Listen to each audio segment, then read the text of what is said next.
Christoph, it's your floor. Yes, so my dear fellow scientists, it's a great honor to introduce to you Larry Samuelson. First of all, let me promise 5 minutes of introduction in broken English and a lousy accent. And after that, an excellent presentation of 45 minutes afterwards. For those of you who are really into game theory, there should be no need for a formal introduction, since Larry is, I guess, without exaggeration, one of the stars of the game theory scene. So he's probably already familiar to most of you. Nonetheless, let me outline a few highlights. Larry's academic career and his achievements are next to none. He started off as a student at the University of Illinois and got his PhD at the age of 25. Only 4 years later, he was already professor for economics at the University of Pennsylvania, which was among the top 40 universities at that time. Continuing to climb the academic ladder, he switched to the University of Wisconsin-Madison in 1990, where he stayed for 18 years, and his current position is a professorship in Yale, which he filled since 2008. There's probably no need to tell you that this is one of the very best addresses in the academic world, especially, of course, in economics. In the field of game theory, Larry specializes in the analysis of repeated games and evolutionary game theory. And around these topics, he has published numerous articles in each of the relevant refereed top journals: Econometrica, American Economic Review, Journal of Economic Theory, Review of Economic Studies, you name them. And of course, also a truckload of articles in our, as I call it, heart and blood journal, Games and Economic Behavior. He also served for approximately 15 years on the editorial boards for most of these journals, and don't get me started about his other activities in the academic world, such as writing and editing books, working in committees for relevant game theory congresses, or uncounted selection, searching, or advisory activities. However, even that is not the whole story. I had the honor to study game theory for a year with him during his time in Madison. And let me tell you, that was one of the best years I ever had. There's hardly any period in my life where I had a steeper learning curve. My time with Larry was equally enriching and enjoyable. It was a pleasure to discuss with him about papers and ideas, and also his lectures were very inspiring, even though also quite demanding. I vividly remember his talk when he introduced game theory as a potential major topic for PhD students in Wisconsin. He basically said, in game theory, it is certainly nice when you can master a complex problem and solve all of the tricky mathematics, but the actual quality of your contribution is provided by the story, the real world idea that underlies your game. Yes, it's true, a good article combines the economic background, the model, the mathematics, and the hopefully surprising results, but it is a story, the economic interpretation, that matters the most. I took this to heart, and it helped me a lot during the writing of my own thesis. Speaking of story, allow me to share a short one. My personal estimation is that around 80% of all the people's first contact with game theory is somehow connected to the term prisoner's dilemma. Well, at least that was the case for me. As a young student of mathematics, I once wandered by chance into a lecture where I was taught about the prisoner's dilemma, the X-Rod tournaments, and the legendary tit-for-tat strategy. For those of you who are not that familiar with that topic, in the 80s, X-Rod organized a tournament where different computer strategies were matched to play 200 rounds of prisoner's dilemma against each other. The results were quite surprising. I was immediately intrigued, and when I soon after joined my first game theory seminar, I used all my Pascal skills to program such a tournament. I tortured my co-students and my tutor to come up with some fancy strategies for entering this tournament. I promised a bottle of really good wine for the author of the winning strategy. I, of course, also entered the tit-for-tat strategy into the mix. And to spice things up, I added a final twist. I modified the program in order to enter a small error probability. With 0.5% of a chance, the program executed a move that was not intended by the original strategy. Well, that experiment was certainly a lot of fun, but politely phrased, not very scientific. However, the question remains, what happens to cooperation in the repeated prisoner's dilemma? when the interaction between the players and the observation of the actions of the other players is disturbed by some small error probability.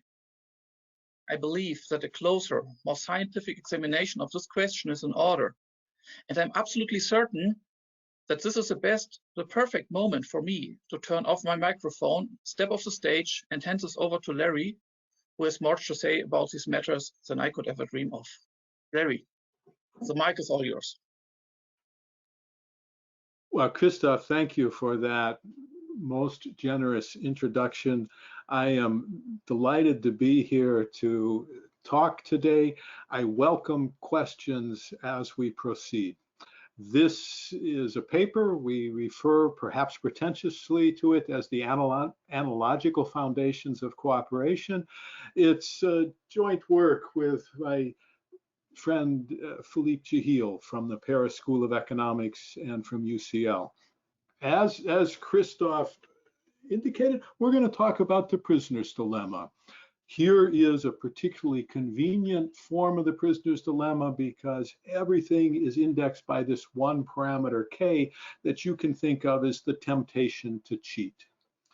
This, as Christoph indicated, is just an immensely well-studied game, and the standard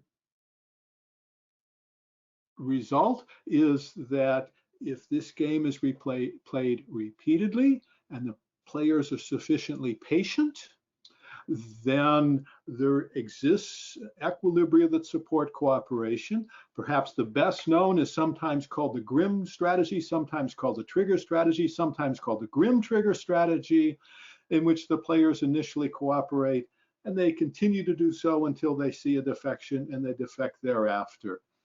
One of the nice things about that strategy is that it captures the intuition that repeated games were, in my view, originally designed to capture, namely that the repetition allows the players to create incentives by linking current behavior to future behavior that allow them to support actions that they couldn't support in the isolated interaction.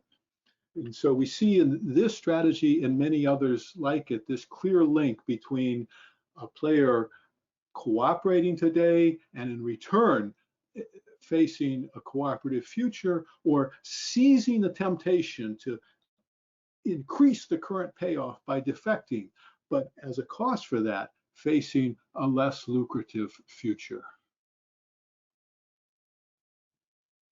That works very nicely as long as the players can see each other's actions.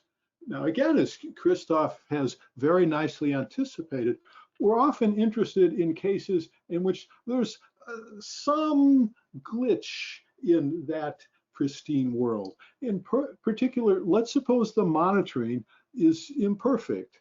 Let's suppose it's the case that the players get a pretty good idea of what actions they're taking, but not a perfect idea of what actions they're taking.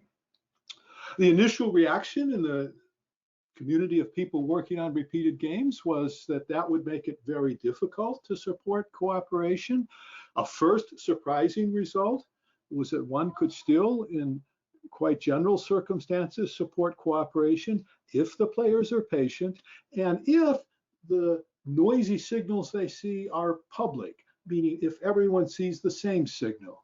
And so that told us the key to supporting cooperation wasn't that we have perfect information, but that we have common information, that we all know what we have seen. We're interested today in the case where the monitoring is private, the case where each person in this interaction gets a noisy signal of the other's behavior and they don't observe each other's signals.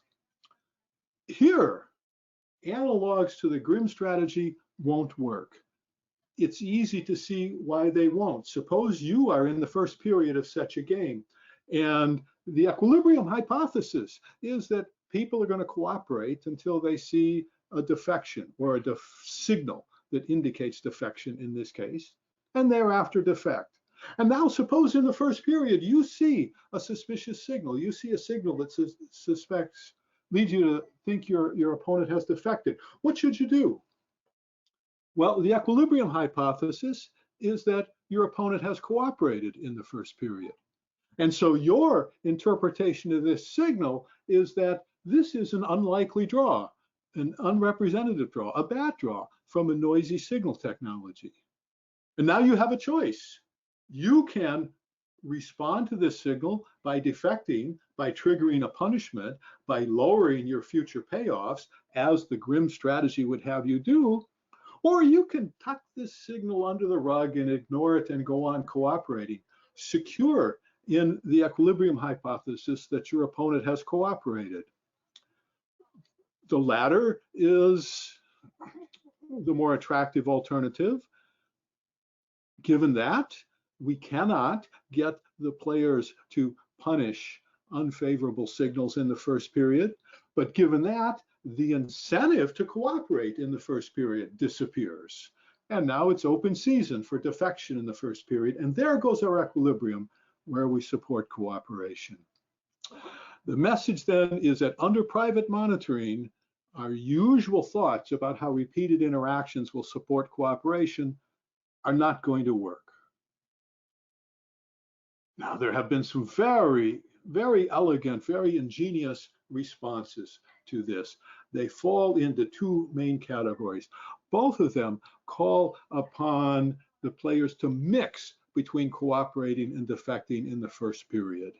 This mixture is what allows you as a player in this game, when seeing an unfavorable signal in the first period, to interpret that signal as my opponent's mixture must have come up defect instead of cooperate. And then the equilibrium strategy will call for you to react to that. And now you have an incentive to react to that. That opens up the possibility of supporting cooperation even under private monitoring. There are, in my view, two difficulties now. One of the two approaches, called the belief-based approach, calls for each player to continually update their beliefs about the other player's history. The difficulty is the number of histories explodes as this game proceeds, and we end up with just exponentially complicated beliefs to keep track of. This, I suggest, strains the credibility of Bayesian updating. The alternative, in the belief-free approach, the agents mix in every period in just the right way to keep their opponents perpetually indifferent between cooperating and defecting. And as a result, no opponent need have any beliefs at all about what the other person has done. That's why this is called the belief-free approach. This is an approach that is just astonishing. I would have guessed it was impossible to do this before first seeing this. It, however, has two difficulties. One, we have to wonder, how is it that these players, utterly indifferent at every point between what action they take, choose precisely the actions required to support the indifference that sustains this? And the other one is that this approach loses the intuition that we had wanted to capture in the first place in repeated games. It loses the idea that your current behavior is linked to future behavior. It loses the idea that you create incentives for people to take actions in the first period by tying those actions to future behavior. Given that, we would like an alternative view of cooperation. We're going to talk today only about the prisoner's dilemma, but we believe, and we have some work showing, that this is more broadly an approach to thinking about repeated games with private monitoring. We're going to revisit the concept of equilibrium. Equilibrium is based on two basic ideas. People play best responses to their beliefs. People maximize their payoffs given their beliefs. And their beliefs satisfy a consistency condition.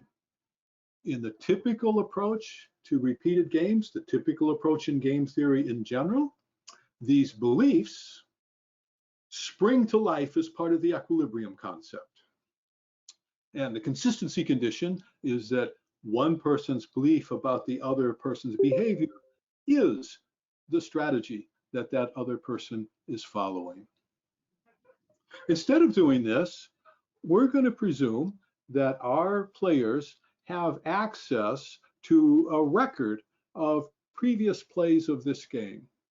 And they form their beliefs by observing the behavior in those previous plays. So we can think of our players as econometricians who are looking at how this game has been played and estimating the strategies that the people in this game play. If they had enough data, our players would estimate a different belief for every history of play that they might encounter. This is what an ordinary strategy in this game calls for. However, the number of histories is large. As I indicated, it explodes as this game proceeds. Formally, there's an infinite number of histories. We imagine these players facing a finite set of data. They cannot estimate a separate belief for every history. And so this is the second point on this side. Beliefs are coarse. The agents group their histories together into, especially today, a relatively small number of analogy classes. And they estimate probabilities for these various classes. So an agent in this game is going to divide all the possible histories up into sets. On each set, they're going to look in the record at the observations that fall into that set. They're going to estimate the probability of cooperation that's observed, and that's going to be their description of their opponent's strategy. This is where the analogical in the title comes from. The players must group these histories into categories in order to make their estimates, and we're thinking of the agents as thinking of all of the histories in a particular category as being analogous. We will see an example of this in just a moment. Two other aspects that we think are important and quite plausible. One is that this record that they're consulting will consist of many games that look very much like the ones they're playing, but many games that are not identical to the ones they're playing. Just as they must, within a collection of games, group histories together in order to estimate strategies, so in order to get a reasonable collection of past games from which to form these estimates, they must consider some games that are necessarily, if nothing else, just because they occurred in the past, somewhat different than the game they're currently playing. And then we're going to allow the possibility that the record may not have a precise specification of what happened in each game. We're going to make this operational by presuming that in each period, the record includes the actions that the players played, but not the signals that they saw. Now, it's time to make this all a little more precise. So this is just the previous specification of the prisoner's dilemma. That's what we're going to spend all of today working with. We're going to assume that two players are matched to play that game. And when they are matched, a discount factor is drawn with what we will think of as high probability, 1 minus epsilon on the slide. The discount factor is going to be large. These are going to be patient players. These are going to be our candidates for supporting cooperation in this game. With the remaining probability, the discount factor is going to be 0, and this is going to be an isolated interaction. And this is designed to capture the idea that in the course of their ordinary activities, people are engaged in all sorts of games. All sorts of games for us today means all sorts of prisoner's dilemma, and all sorts of prisoner's dilemma means sometimes you encounter one where you are patient enough in order to make this interaction capable of sustaining cooperation. Sometimes you're not. Sometimes you recognize this is an isolated interaction. What does it mean? How do we interpret phrases like sometimes you're patient enough and sometimes you're not patient enough? To make that make sense, we want to think of these discounting parameters, as they're usually called, taking on their alternative interpretation as continuation probabilities. So anytime a player in this world approaches an interaction, they are going to have an interaction of random length. Each period, they're going to draw an outcome, play another period, or this is the end of this interaction. This discount factor is the continuation probability. A high discount factor means this interaction is likely to last a long time, and that's going to make it worth tying current actions to future behavior. That's going to give them a chance of supporting cooperation. A low discount factor means there's no shadow of the future here, and this is simply an ordinary prisoner's dilemma. The players start playing the prisoner's dilemma. In each period, each player chooses to either cooperate or defect. They do not see in each period what their opponent has done. Instead, they see signals. So in the matrix that I have on the screen here, capital C and capital D, those are the actions the players choose. Little c and little d, those are the signals that they see. Epsilon, as is traditional, is a small number. Epsilons are always small if they have any self-respect. And so this tells us that if your opponent cooperates, with high probability, you see the signal C, cooperate. But with some probability, you see the signal D, defect. And analogously, if your opponent defected, with high probability, you see the signal D, defect. With low probability, you see the signal C, cooperate. So you have a pretty good idea, but never a perfect idea of what your opponent has done.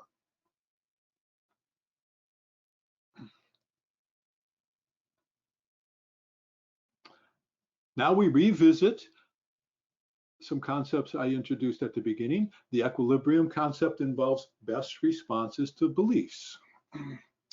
These beliefs are obtained from a record generated by play of this game.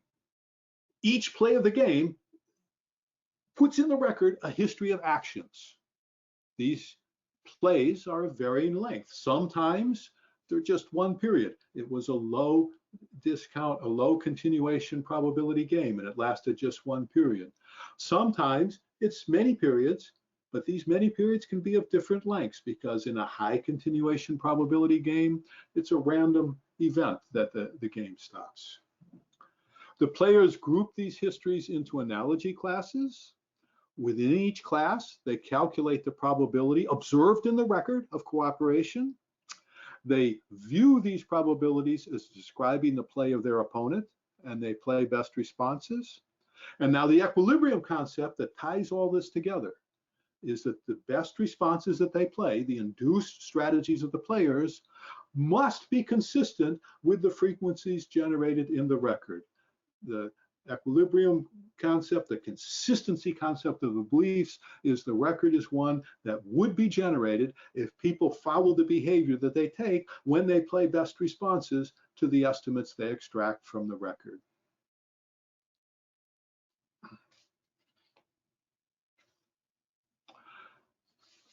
To give a little more concrete idea of what's involved here, suppose we have a game and it lasted for 4 periods, and this is the behavior it generated. Mutual cooperation in the first period, mutual cooperation in the second period. Player 2 defects in the third period, they both defect in the fourth period.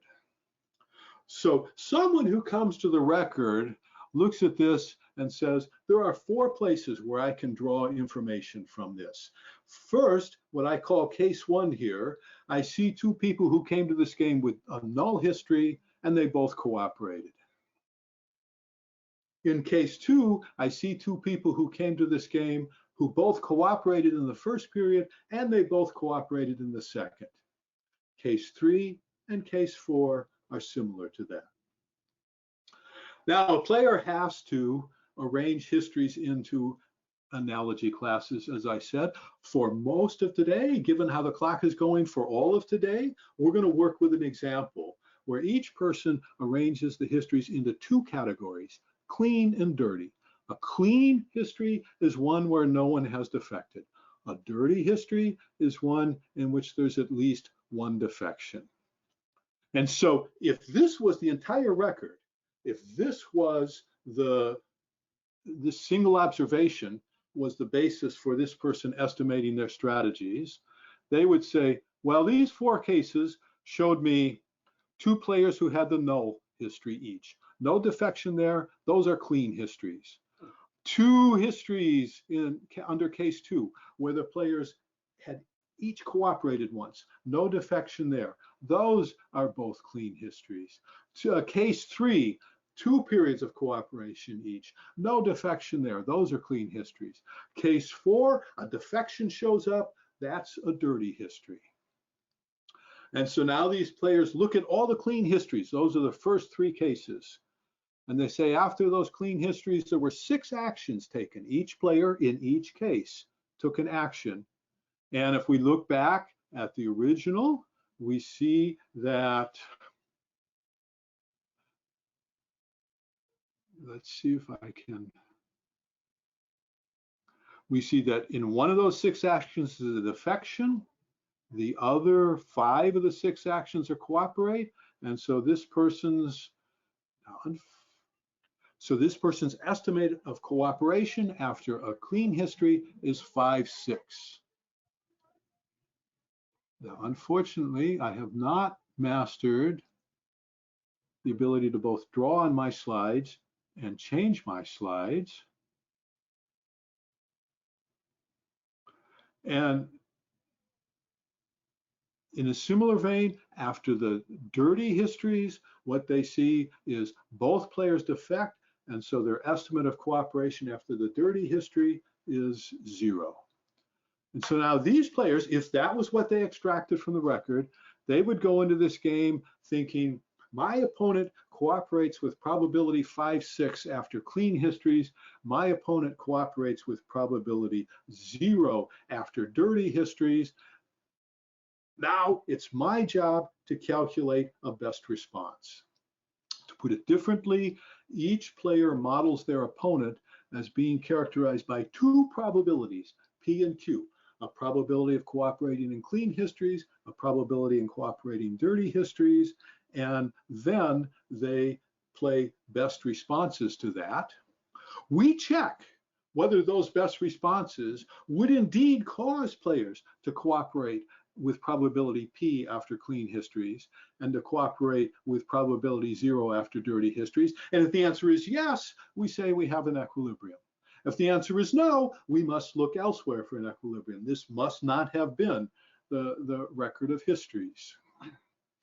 So our job is for a fixed P and Q, estimate the best responses for people play, then apply a fixed point argument to find an equilibrium P and Q, a case where the best responses are consistent with the record, and then to ask, under what conditions can we support cooperation? Now, this would be a good time for questions, please. Yes. So my first question is, where do we get the number of equivalence classes from? So now you chose this example and say there are 2. But I mean, you could also distinguish between intentionally dirty and dirty by error histories, and that might make a difference for my behavior. Also Absolutely. So how do I get the number of equivalence classes? So we're going to work today with just this example with these 2 equivalence classes. I will return to the question of where the equivalence classes come from. I have 2 possibilities in mind for that. One, we might think of the equivalence classes themselves as being the solution to an optimization problem. We might think of the players asking themselves, if we're faced with this situation and we wanted to get high payoffs out of this, we wanted to support cooperation, how would we choose the equivalence classes? That's one possibility. And I'll just note an interesting observation there. More equivalence classes are not necessarily better. It's easy to find cases where a finer partition of the record, what we would think of as a more precise estimation of behavior makes it more difficult to support cooperation. The other alternative is we might think of the equivalence classes as being shaped by institutional considerations. The equivalence classes might affect the sort of data that is observable or that is conventionally included in the record. And we think both of those are interesting possibilities to pursue. In the first case, we have an interesting optimal choice of equivalence class problem. In the second case, we might have interesting prescriptions for how we should design our institutions or what sort of information we should make salient. So those are a lot of fun to think about, though we will have only very brief comments about those today. Thank you. All right, so now we start through this program that I talked about. First thing that we want to do is fix a P and a Q and ask how the players behave. Now, as has just been very nicely brought to light by this question, the analogy classes are surely going to matter. And so these two analogy classes that we're working with, you should interpret as the simplest example that we're using to expose the logic of the problem, not as a claim that we think that those are realistic or that those are the only ones that are of interest. So one player I thinks that player J is either clean, in which case cooperates with probability P, or is dirty, in which case cooperates with probability Q. And I thinks that J is initially clean. That's the equilibrium hypothesis here, that players start clean. And then as long as I is cooperating, I is going to be updating the probability that I attaches to J being clean. So we think of I having gone to the record and formed a prior probability about behavior, and now as the game is going on, I is updating that prior probability in light of the signals that I receives. And because the probability P that J cooperates when clean is typically going to be less than 1, it was in our example, and because whenever J defects, J switches to being dirty and thereafter defecting with higher probability than when clean, the probability that I attaches to J being clean is going to drop and drop and drop. It's going to go up when I gets an encouraging signal. It's going to go down when I gets a discouraging signal, but its trend is going to be to drop and drop and drop. And it's going to drop until it hits a threshold, and then I is going to switch to defecting. So that's the pattern of behavior that we would like to think about. Now, how do we make precise that thinking about behavior? Again, our data are P and Q, probability of cooperating after on a clean history, probability of cooperating on a dirty history. Well, this is equivalent to a statistical problem that's fairly well studied. This is a restless bandit problem. We can think of player I standing between a two-arm bandit, a C arm and a D arm. And each time the player pulls one of the arms, the player gets a payoff that's expected, that is associated with that arm. That payoff depends on the probability here on the slide, it's Z in period T, that the opponent is clean. This is referred to as a restless bandit instead of an ordinary bandit because the payoffs on both arms evolve regardless of which arm is pulled. An ordinary two-arm bandit, you associate a distribution with each arm describing the payoff that's associated with that arm. And when you pull an arm, you update your belief about that arm, but only that arm. In this case, each time you pull an arm, you see a signal that updates your belief about whether the opponent is clean or dirty, and that affects your expected payoff, whether you cooperate or whether you defect. And so the payoffs associated with both arms are evolving. And so it's a restless bandit problem. Now, restless bandits, they're a little more complicated than ordinary bandits, but they're still relatively easy to examine. And so here, much of the work that we need to do has been done with us, for us. How do you analyze a bandit problem? First, you describe how do the beliefs change. So you write down expressions that look like this.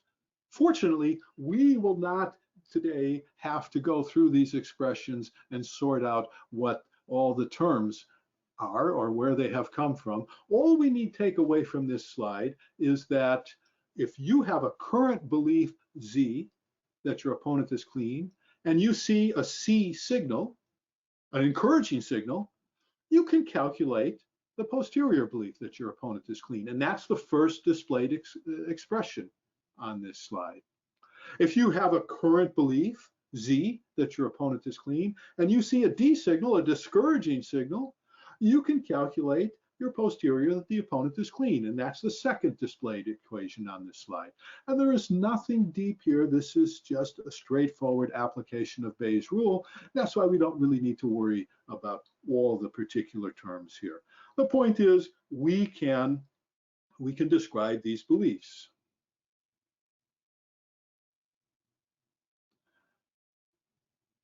The first statement here is that because of the noisiness in the monitoring, because of the imprecision in the estimates of the behavior, there's always a chance that your opponent defects, presumably in response to a series of discouraging signals about your behavior. And so the probability that your opponent is clean has a downward drift. Sometimes it goes up, sometimes it goes down, but it has a downward drift. That's what's going to lead to the cutoff structure of the equilibria. Now we have the next step in analyzing a bandit. You have beliefs, you have to have payoffs. We can calculate as a function of the belief C and the parameters of the problem, the expected payoff if you cooperate. That's what is at the bottom of this slide. Once again, we don't have to worry about the details. That's a calculation that we can make. We can calculate the first expression on this slide, the expected payoff, if you defect, if you pull the D arm of the bandit. Again, a function of Z, the probability that your opponent is clean. One thing we know about these strategies, the easy part of this, the counterpart of the reversion of the switch to defection of the Grimm strategy, is once you pull the D arm, your hypothesis is then that your opponent is dirty, that nothing you do will switch the opponent back to clean, that nothing you do will affect the opponent's behavior. And so once you pull the D arm, it's optimal for you to thereafter pull the D arm. And so we can calculate the middle displayed equation on this page, the expected payoff from pulling the D arm now and doing so for the rest of this game. And again, we don't have to worry about the details of that. We can make the calculation. We put these things together. Again, others have done this much of the work for us. It's a straightforward dynamic programming argument that if we fix P and Q, these are the probabilities of cooperation after clean histories, probability of cooperation after dirty histories. These are the estimates we've drawn from the record. This is our model of the opponent's behavior. Then there exists for us an optimal policy. And this optimal policy is characterized by a cutoff belief. That's the Z star that appears here. We'll have to calculate that, but we can do that. And our strategy is cooperate if the belief exceeds Z star, and defect if the belief falls short of Z star. So much like the Grimm strategy, where we start cooperating and we defect the first time we see a defection, here we can't see defections. But we start cooperating, we use our information that we extracted from the record and our Bayesian updating to calculate the probability that the opponent is still clean. And as long as that probability is high, we still cooperate. Once it switches to being too low, we start defecting. So there's a sense in which this is a smoothed version of the Grimm strategy, and the smoothing reflects the noise, the incomplete information that's in the environment.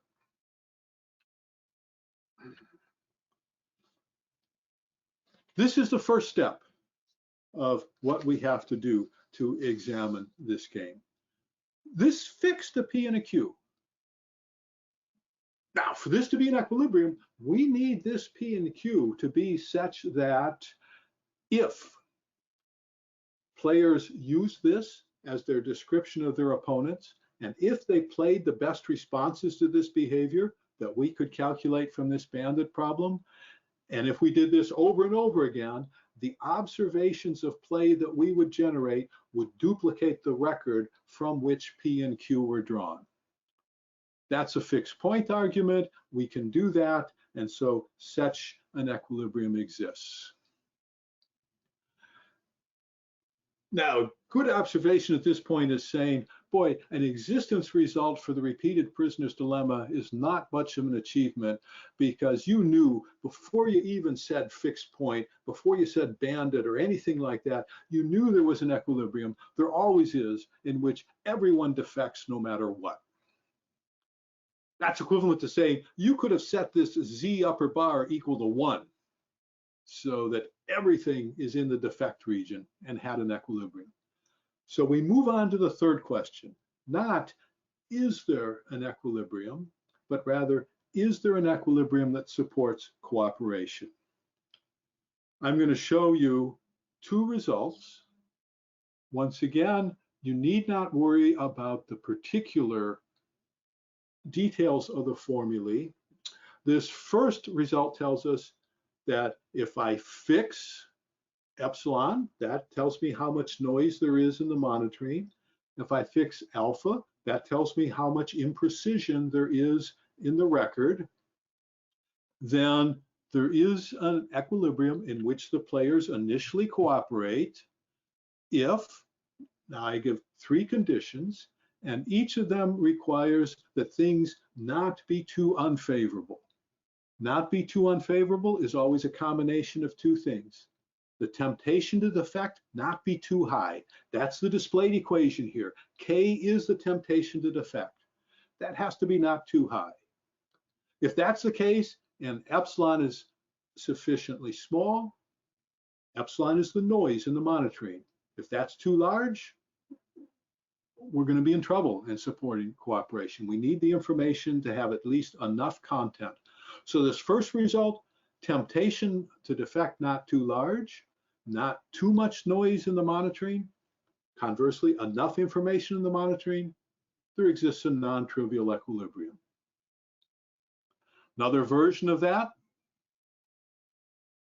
if the temptation to defect is not too large and the continuation probability is sufficiently large, then there exists a non-trivial equilibrium.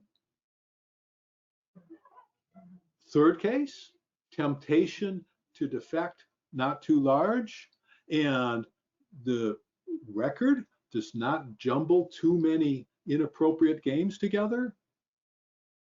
Alpha was the probability that the continuation factor is high. So if there are not too many isolated prisoner's dilemmas in the record that are distorting our estimates, then an equilibrium exists. The general theme here is to get an equilibrium with cooperation. The temptation to defect must not be too large. And then we must have one of the other 3 things that could go wrong not go too far wrong. Either the signals must be informative enough, or the continuation probabilities must be high enough, or the estimates from the record must be precise enough. We don't need all 3 of those things. So these conditions are all of the form, make the temptation to defect not too large, fix 2 out of the 3 of those things, and if the other one is favorable enough, then we can support cooperation.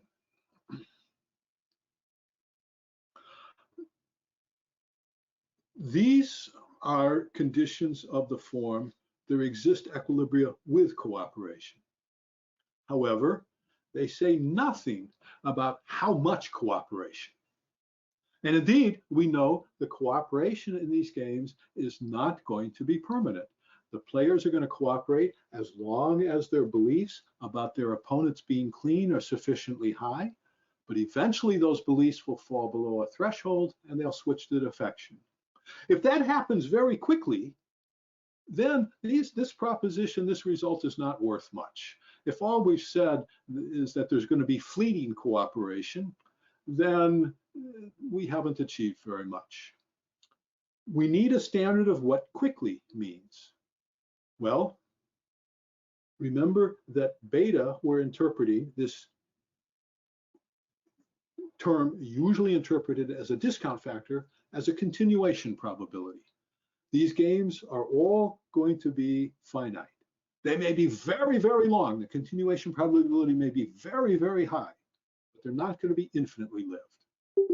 And so asking how much cooperation we have is like asking which is likely to happen first. The players stop cooperating or the game ends.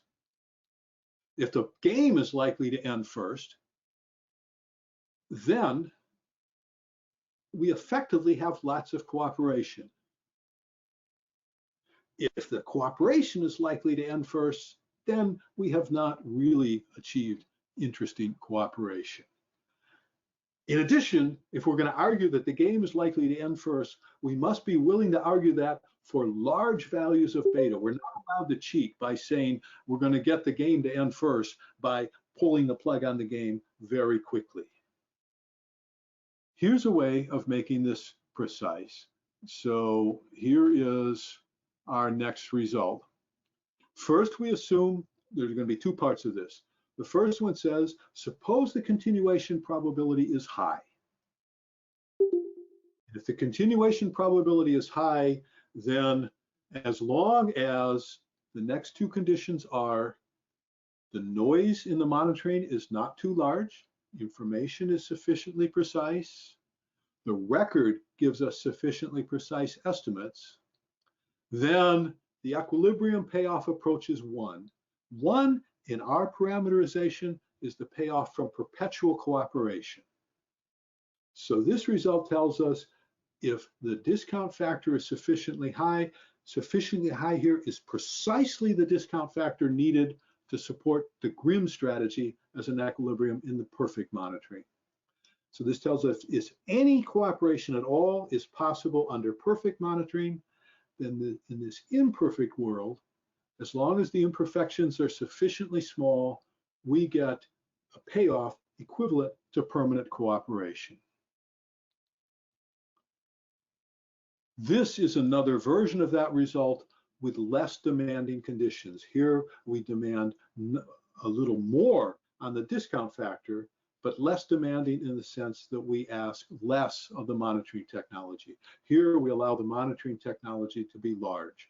So if the players are a bit more patient, and once again, if the record gives us sufficiently precise estimates, then no matter what the monitoring technology, we can get a payoff equivalent to permanent cooperation.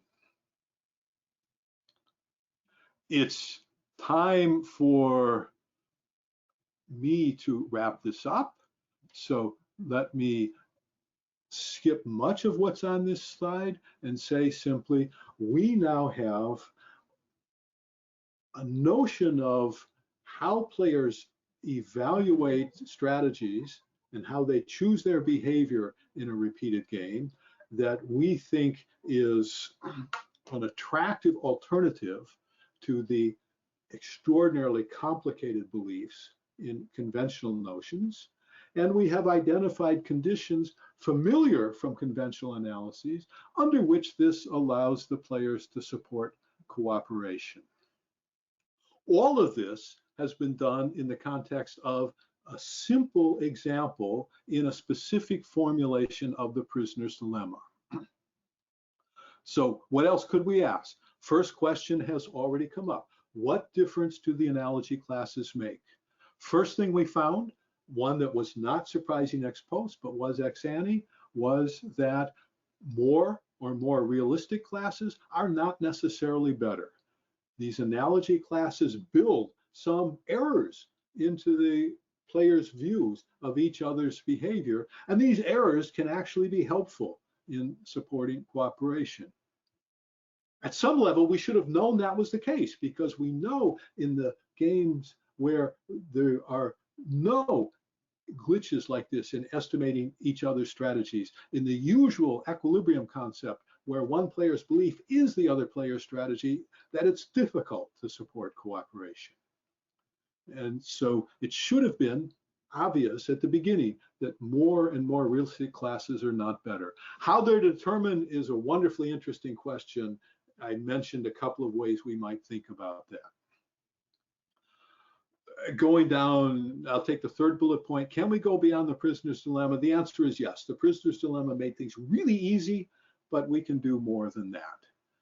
Our equilibrium cooperation is temporary, and this is a little jarring with much of the literature on repeated games, which stresses permanent cooperation, though I'll note that the more applied studies we read of collusion between firms, of community enforcement and cooperation, typically stress that you cannot expect permanent cooperation unless you find a device, an institutional device, for making the monitoring public. And so in that respect, we're somewhat reassured by what we have. Along these lines, there's lots more to do, but I will stop there and hope for questions and comments, and just offer this as my final comment.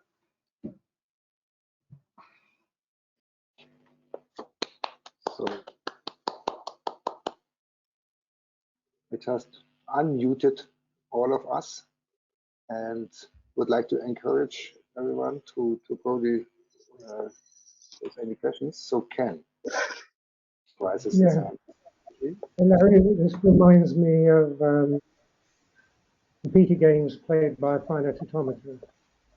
And then if you remember, the debate went, how complicated must a finite automaton be? And a real Rubinstein has this result where it costs to buy a new state. And suppose in your model, it costs to buy a more refined set of analogy classes. Then you could study symmetric equilibria in that context. Do you think that's feasible, or is it going to be too complicated? We certainly share many of the same ideas with that literature. In particular, in the automata literature, when we ask, is it valuable to add an extra state? Would a person pay? How much would they pay? We know that any individual holding the automata, the others fixed, would always welcome another state. It would always be at least as well off by being able to add a state to their automaton. And then we can calculate how much they would be willing to pay for that. And we also know that if everyone adds an additional state, that can be bad. And so the costly states are effective because we end up where individuals do not by themselves add extra states because it costs too much. And jointly, that has a salutary effect because the addition of an extra state to everyone's automata would be counterproductive. So we have a similar thing here. If you were a player in this game and you fixed the behavior of the other players, you would always like to have a more refined set of analogies. And the thing that would limit that would be either cost, as in the case of the automata, or we like to think of this as a statistical problem. You have a finite data set, and you are trading off how you estimate parameters from that data set. You can choose to estimate more parameters, more analogy classes, but then you get noisier estimates of each one. You can choose fewer analogy classes, and now your data are thicker in each class, and you get better estimates in each one. And so we like to think of the choice of analogy classes as having emerged from balancing those two. So those are the ideas we share with that literature. Now this brings us back to the previous question. We would like to know more about the comparative statics of different analogy classes.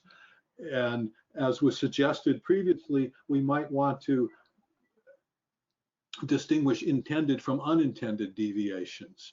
Or we might want to recognize that if I defect, I probably won't switch my opponent to being dirty immediately.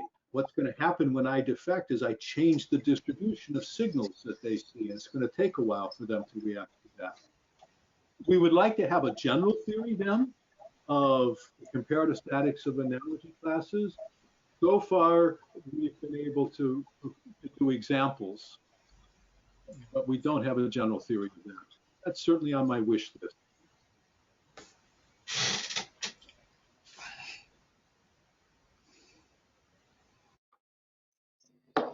Okay, is nobody else talking? I think I see a hand.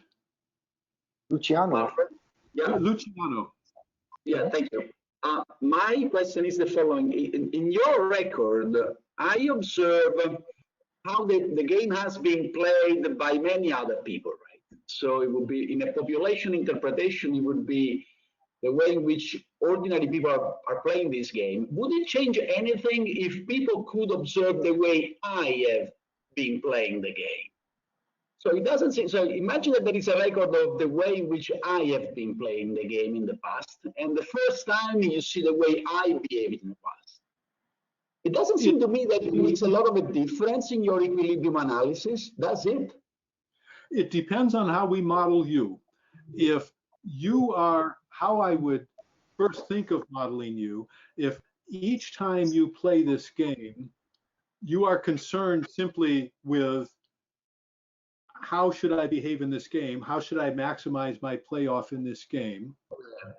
Then this would not make a difference. We would have to prove a convergence theorem in that case, because the first time the game is played, you have very little data.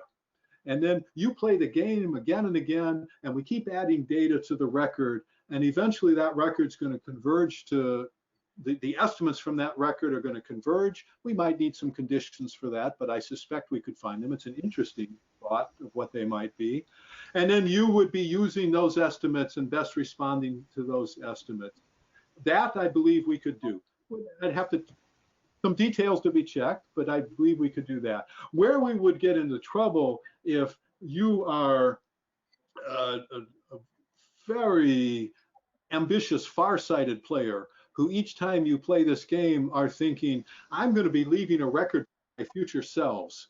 And so I want to not only maximize my probability, my payoffs in this game, but I want to leave a good record for my future selves.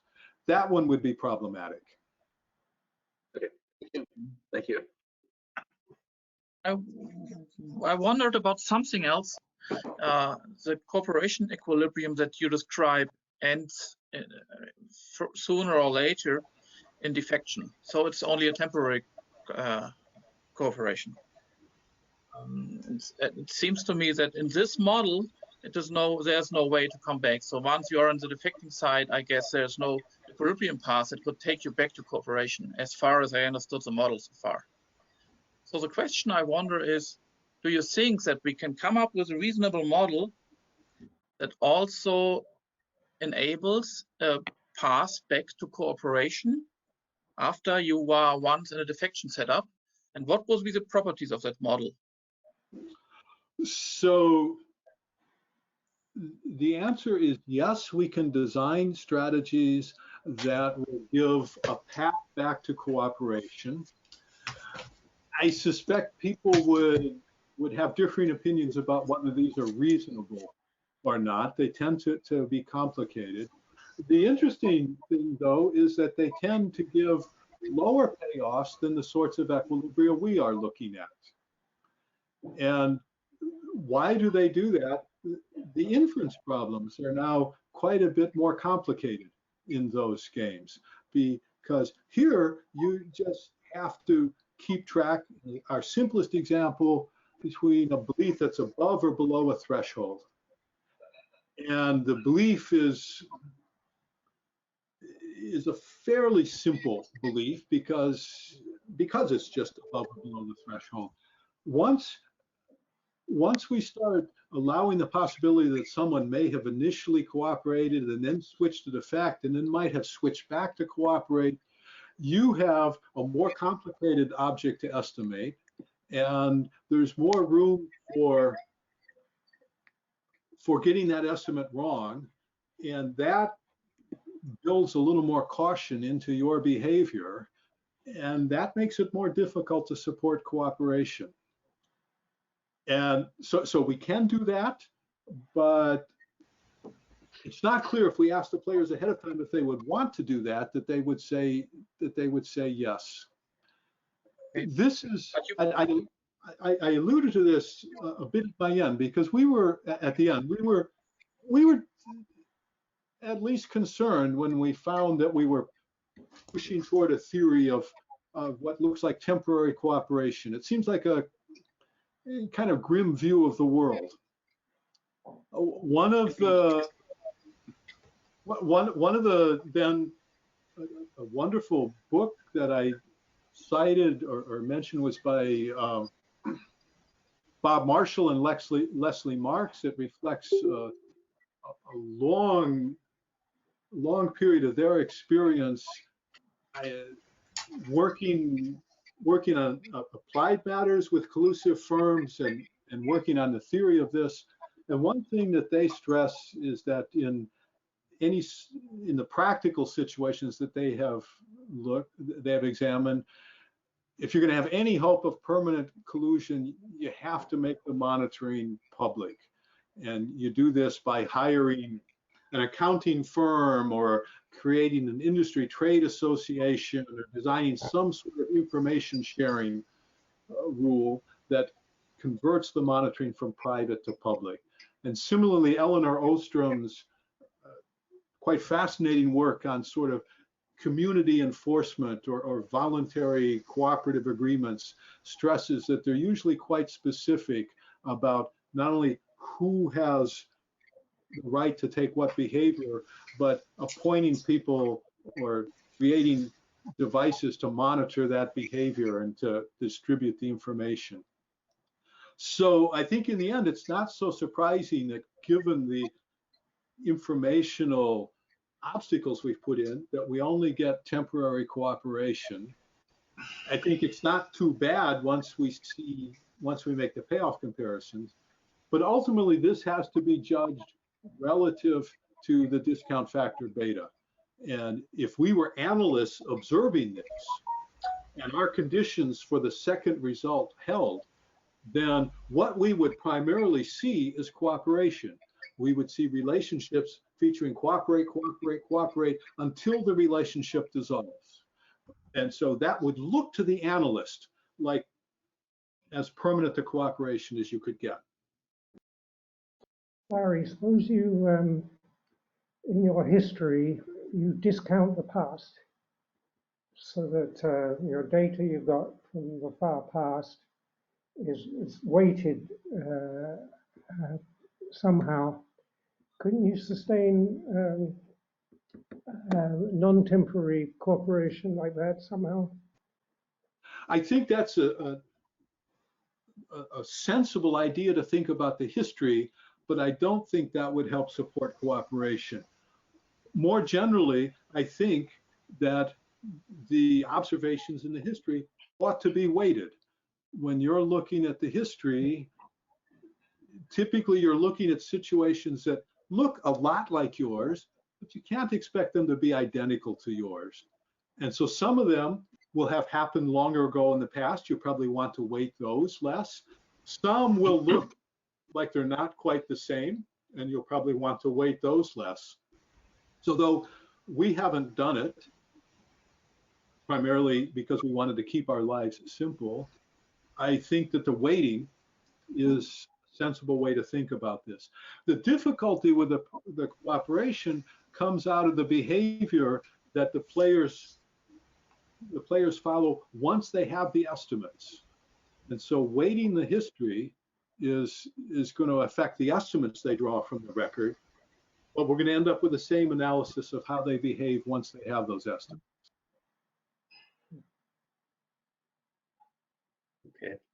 Well, I would like to look briefly into history, because Larry, we met in '89 around Easter in a small palace close to Prague. Yes, and the topic of the conference was what happens after communism. And there were various factions, you know, discussing this. There was, for instance, already Václav Klaus, and there was Josef Čelenic, who became Minister of Foreign Affairs, and all these people. There was already a faction thinking about splitting up Czechoslovakia and so on. And I think what you told us today is it's an interesting model for what perhaps at that time we felt and what we experienced. Because the question was actually, is there an equilibrium for cooperation in this situation? Because I mean, that was before the Velvet Revolution. And it was amazing how openly the people discussed this. And also about this continuation. If you look, you know, this continuation probability, what, you know, how long will it last, so to say? Will it last 6 months till the question, what happens after communism, will be a real question, so to say, or will it just be nothing, you know? So it was looking backwards, you know. I think your model has a lot to say, really, about this situation when, so to say, when you're behind a veil of not knowing, you know, what the future will be, but you have the feeling that you can have an impact. Also, the interpretation of signals at that time, you know, I mean, of course, coming from West Germany, I thought, you know, this is KGB and it will never come back, you know, after this topic. I was a little bit afraid, you know. But then there were people who said, well, this Vaniak, for instance, who said, well, of course, I'm Pittsburgh now, and so I'm Czech, but no problem. And so that was fantastic. And well, I very much enjoyed the conference, and I'm very grateful that we met there. So this I wanted to say. Some of my theoretical questions were nicely answered, you know, now I understand more about your model after this discussion. Well, you've raised a new possibility. So let me make two comments on what you just said. One is coming back to Christoph's question.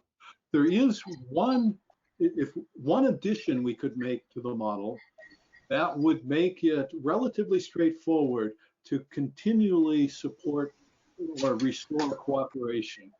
And that is, suppose the players in the model have access to a random public signal, a public randomization device.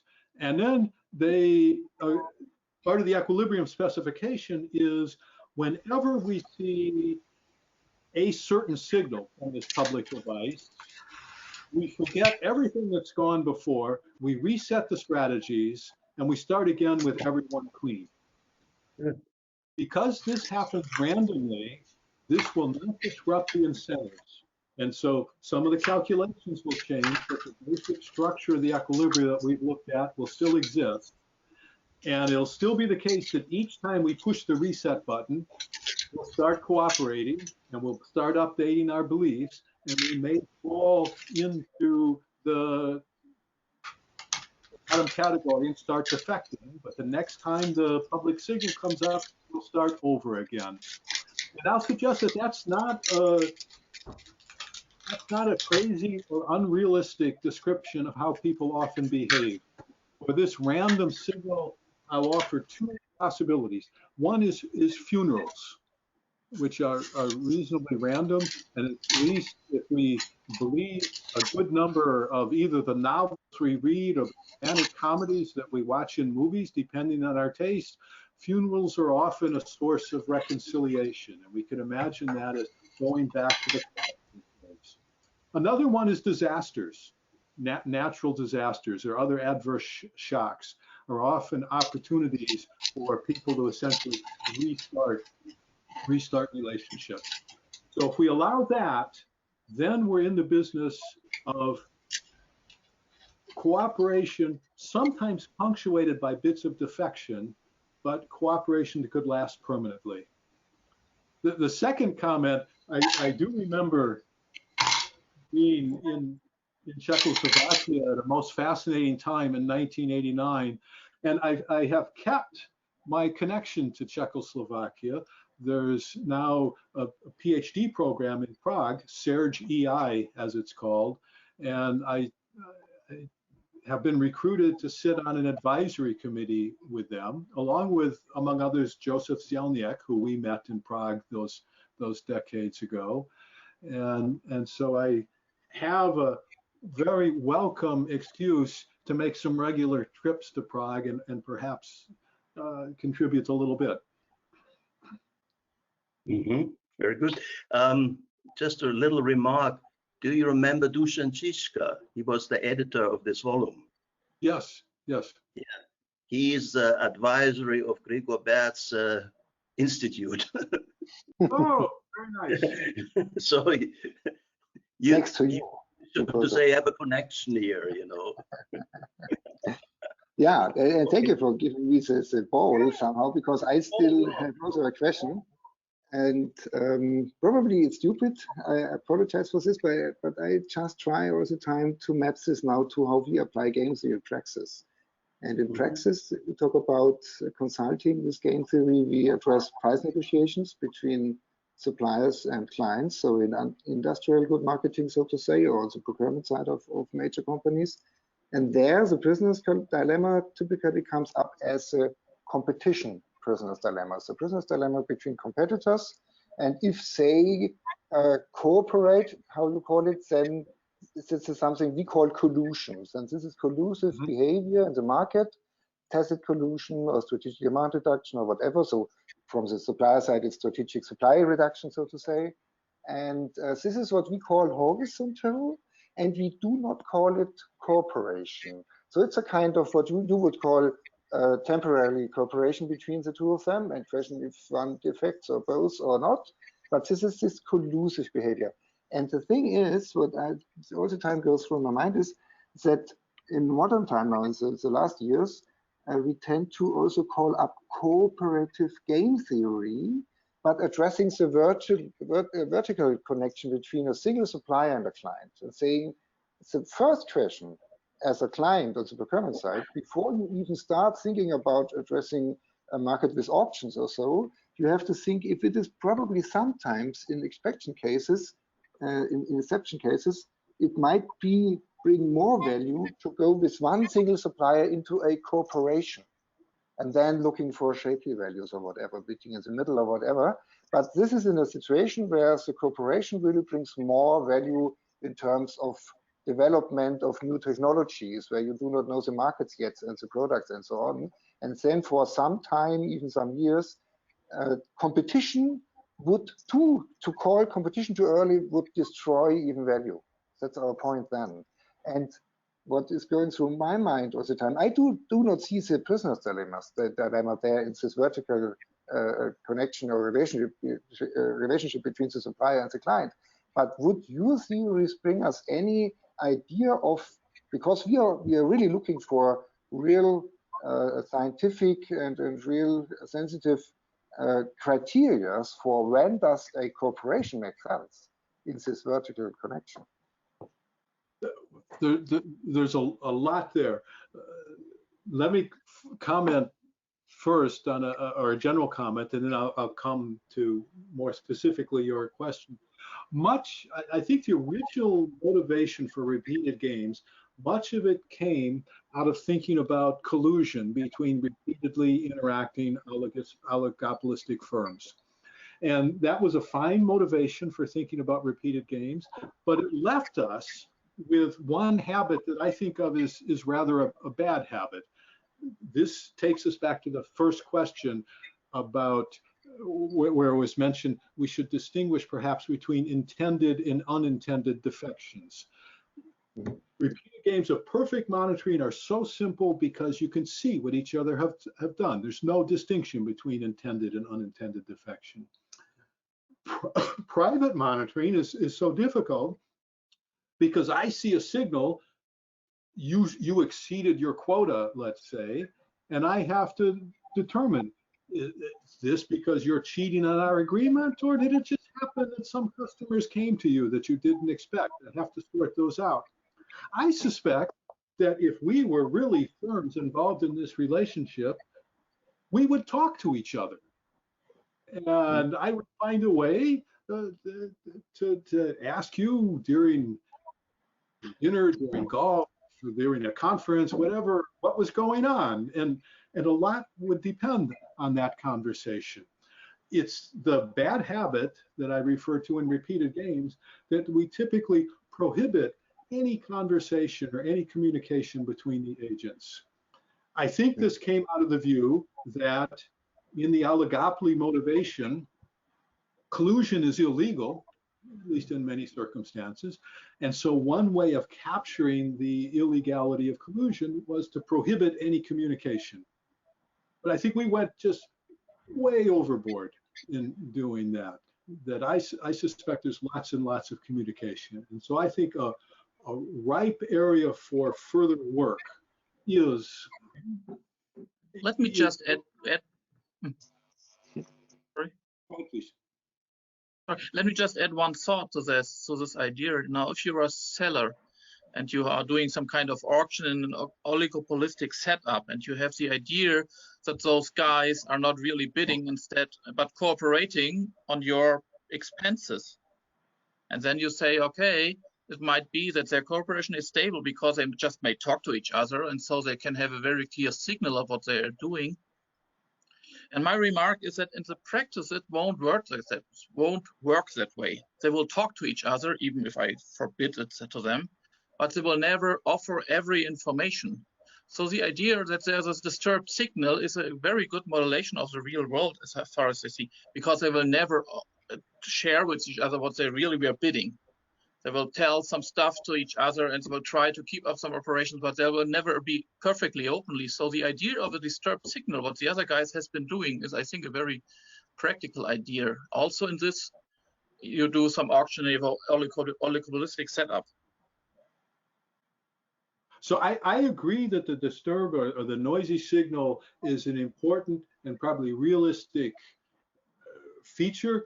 And so I'm not suggesting that we just allow communication and that makes everything perfect. But I think it's important for us to examine games that have both noisy signal and communication, and to ask questions like, how much information could we get transferred?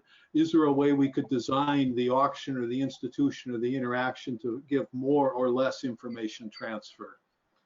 And depending on the application, we might want more or less information transfer. Coming back to Gregor's second question, I'll rephrase that as roughly, if we're going to talk about collusion or interactions, it's not obvious that a repeated prisoner's dilemma or a repeated non-cooperative game is always the right way to do it. We have cooperative game theory that also describes how people interact with one another in order to create and share surpluses. And this is related, I believe, to the remark that Christoph just made. Whether we should think of this as a cooperative or a non-cooperative arrangement is related to, among other things, how effectively these parties can transfer information to one another, or how effectively they can make statements to one another that they can verify and trust, as opposed to being just empty phrases. And depending on where we are, we might think that a non-cooperative or a cooperative approach is the more appropriate. Now, it's currently the vogue in game theory to look at non-cooperative approaches, and that's where most of the work is. But I think there's certainly value in both. Yes, there's a big advantage of the vertical connection and relationship between a supplier and a client is that they do talk to each other and they are allowed to. They are supposed to talk to each other. And that's exactly this world where we are living in if we ask ourselves, and as a it's for me, it's something I really want to fight for, that those compliance rules known in big groups in our days, that whenever a big tender is coming up and a big demand to put out of tender, then you must ask minimum 3 suppliers for competition and so on. And I believe in, and still, of course, those are exception cases, but in some cases, and I have seen such a lot of those cases, where this already destroys value. And there I want to have criteria for calling up cooperation in the vertical connection. And that's, I could guess that your theories are very interesting for. Yeah. Sounds like a lot of interesting work to be done there. Yeah. Mm-hmm.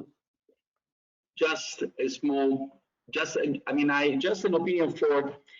What about games in which the one side is imperfect monitoring and the other one is perfect monitoring? So imagine instead of the prisoner's dilemma, you have a trust game. So you have to decide whether to trust you, and you have to decide whether to cheat or not. Now imagine that my decision to trust is observed perfectly. So if I enter your shop, I enter your shop. So there is no doubt about that. Now that you cheat me or not, this is imperfect monitoring. Now we have to. So perfect monitoring means that you have good equilibrium, and imperfect monitoring works against cooperation. So what is your bet? Are there models like that? Has anybody ever studied models like this? And what is your bet? Who's going to win in perfect or perfect monitoring in hybrid models? So very, very little work has been done on that. Most of the time, we immediately go to symmetric models, to a large extent because that's the easiest sort of thing to work on. Everything I've done today has been in a symmetric model. And so there's very little known about this situation that you just described. My guess is that it's probably, perhaps counterintuitively, to your advantage to be in a situation of perfect monitoring. And our initial thought is, if you cannot monitor the other person, you must be at a disadvantage. And that's a powerful intuition. Against that, I would put the idea that if your actions are monitored, you can essentially commit to many things that you couldn't if your actions were not monitored, and that can be an advantage. So I have only guesses and speculation, but we certainly see forces on both sides there. So there's a paper or papers to be written on that. Yeah. Cool.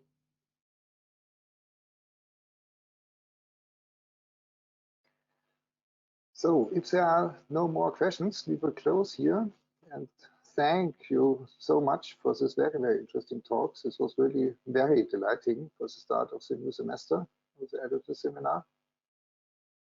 Well, I thank all of you, especially all of you who have now stayed quite late for this. It's been a great pleasure to talk. Super. Thank you so much. Okay. So bye-bye. Have a good evening. Bye. Thank you.